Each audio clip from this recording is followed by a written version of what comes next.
Flosstube. Welcome to Stitching Quilt, Flosstube number 10. It's Sunday, December 22nd, 2019. We're almost through with the decade. Next Flosstube I film will be in 2020. The music that you heard at the beginning, and we'll hear again at the end of my Flosstube today, is from a very talented friend of mine named Merilee Jeffries.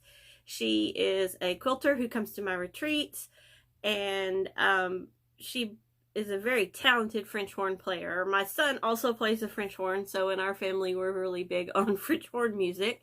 And she had previously released this CD of music and has graciously allowed me to put it on my videos. So I hope you enjoy it. So recent happy. I'm a teacher, as you know. 2 weeks off. Yes. All the stitching time, all the sewing time, all the crafting time, all the sleeping time. So that is my happy right now. I am glad to have this break. I'm tired and I need to recharge. So let's move on. I have two FFOs. One, let's see, is, I hope it's not getting too much glare on it, it's called Be Inspired by Stitch Rovia. I started this in October 2018 and I finished it back in the summer, and I've been hunting and hunting and hunting the right frame. I found one yesterday at the thrift store. I paid $3.99 for this frame. So I just love this. This is, I believe, it's either 16 or 18 count Ada, and it's the called for DMC that was called for in the pattern. And I'm going to gift this to my daughter, who is moving into her first apartment with her and her kids next weekend. But I'm going to give this to her for Christmas. So hopefully she doesn't watch these videos. I don't know if she does or not. I did post it in my Instagram stories and blocked her from those, so she didn't see it until I give it to her. But I thought that she would just love this and the sentiment as well. So I couldn't have found a more perfect frame, especially for $3.99. The next FFO that I have is my Universal Monsters. So here is the Universal Monsters. Now I did take this one and have it professionally framed at Michael's because I found this frame in there one day and thought it was the absolute perfect for Universal Monsters. If you're not familiar with Universal Monsters, it was a stitch along by the Witchy Stitcher. You can still get the pattern.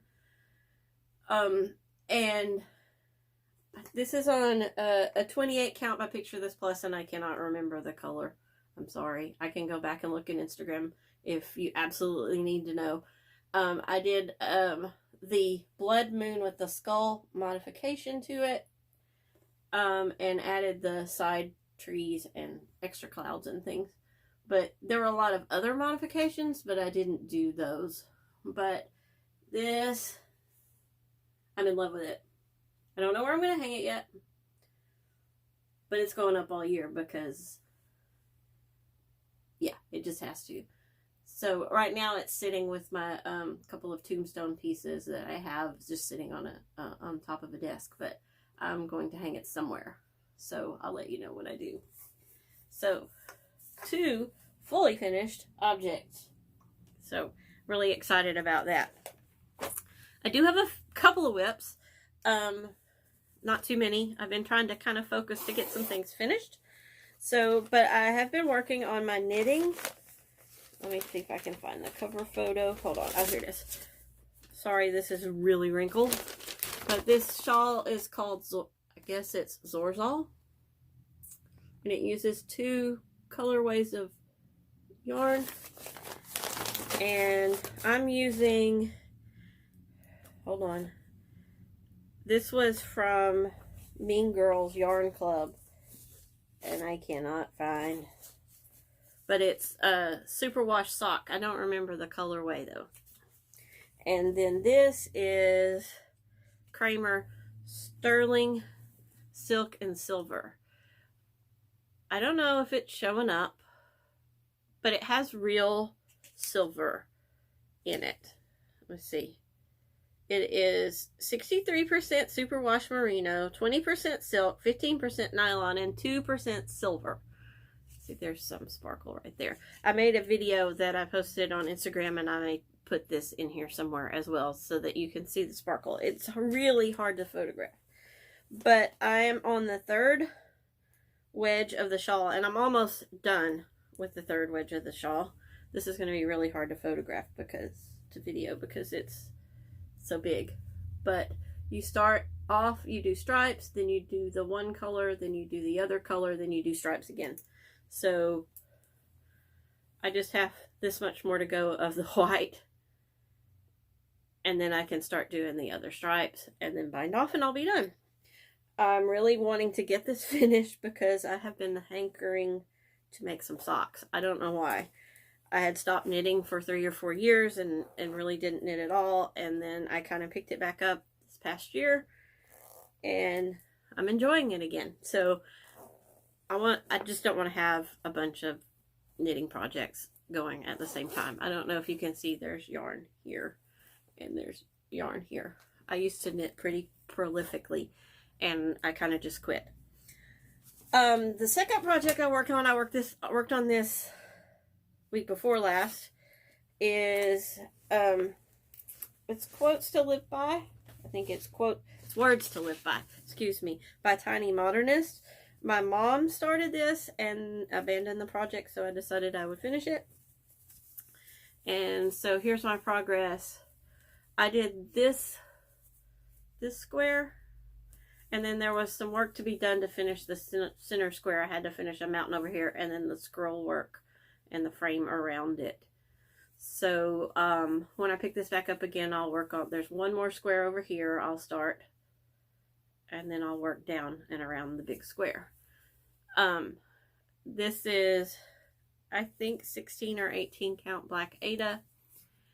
And a tip, if you're afraid to or don't think you can stitch on black Aida, and I don't have it with me or I would show you. I didn't even think about it. But I have a one of the thin light boards, and I put that in my Lowry stand, and then I have this in a hoop, and it's behind, so the light shines through the holes, and it makes it really easy to stitch on the black. You can put it in your lap, or you could, do it like I do and put it in the stand. I just happen to have it handy, so that works. All right, next one, and this is my focus project. I decided I've got to get this done. This is the Modern Folk Embroidery 2019 Stitch Along.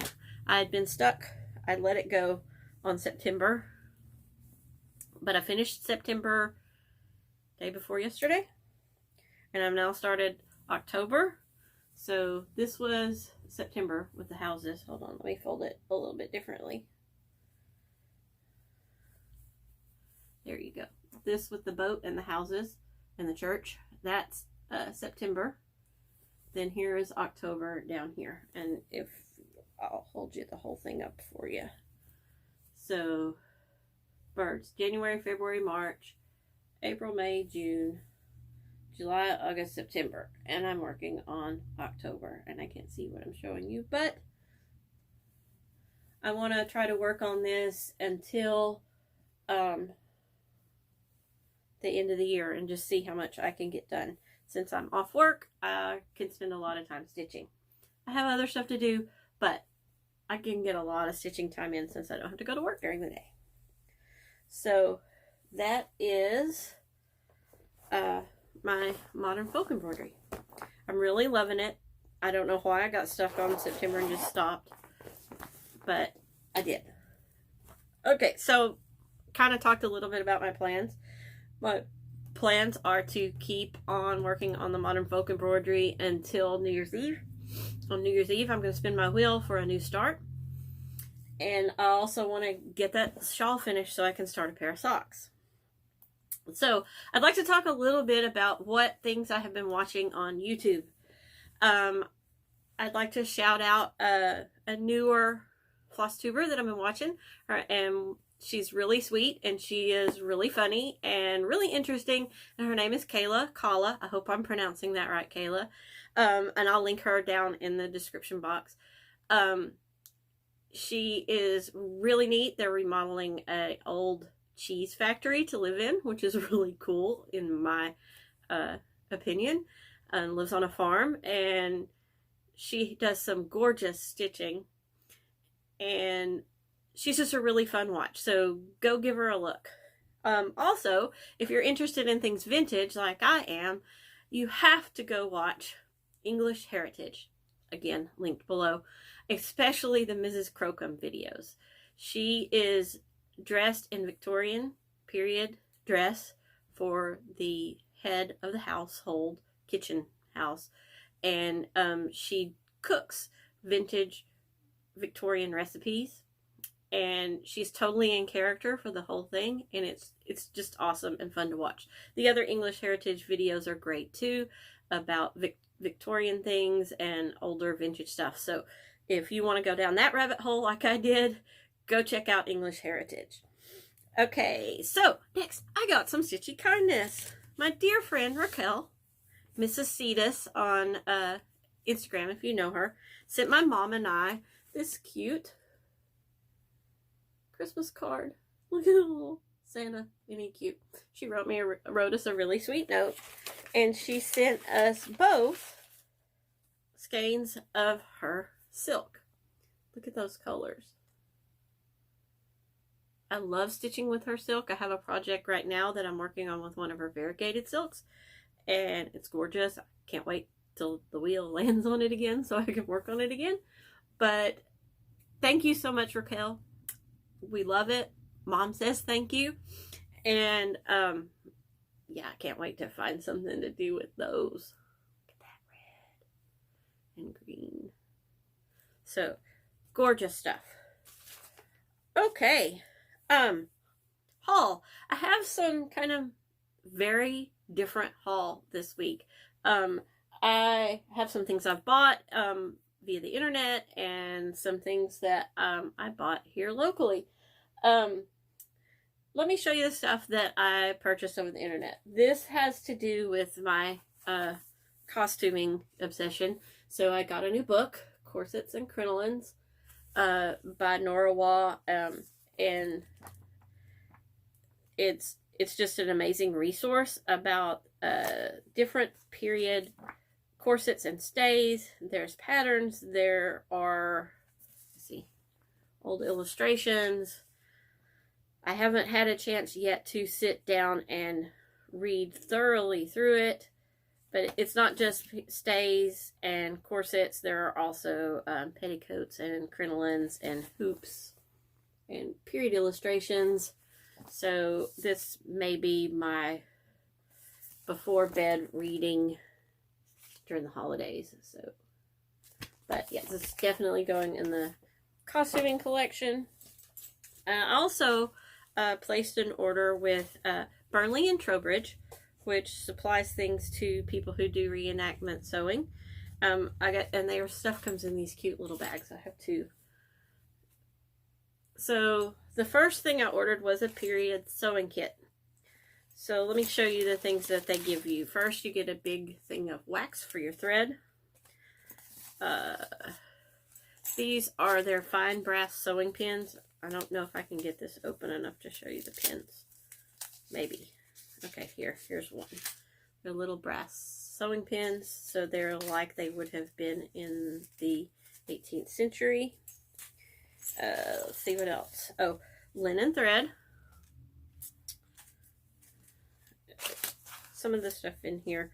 Oh, Bowen sharps. I know a lot of people like the Bowen tapestry needles for cross stitch, and they're awesome as well. Gorgeous pair of scissors. I have put some other stuff in here that didn't come in it. A thimble. And